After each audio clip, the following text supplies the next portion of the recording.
Mawawala na rin si Shernan sa buhay ko. Doon pa lang panalo na ako eh. Ano na naman bang natira mo at ako pa yung pinilit mong makalaban? Nagbabaka sakali ka na sa flip-top battle tayo magkain laban? Malabo yan kasi wala akong diferensya sa pag-iisip. Sa sobrang hate ko sa'yo, binasted kita kahit sa panaginip.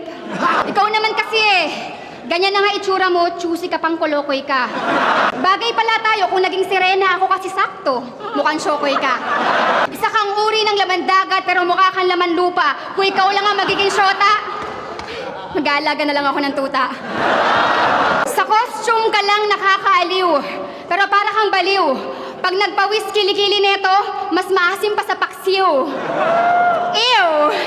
Kaya wag ka nang mag-ilusyon na pupusuan pa kita. Baka pag nainis mo ko, ngungusuan lang kita.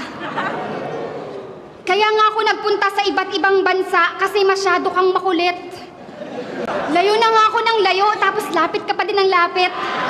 Ang dami mong ginagaya sa bawat laban mo. Hindi ko tuloy alam kung anong pagkatao mong panghahawakan ko. Lalaki ka ba talaga at gusto mo bang ma-educate? Shernan, bakla lang ang mahilig mag-impersonate. Dati na kitang hinahangaan kaya ngayon flattered ako.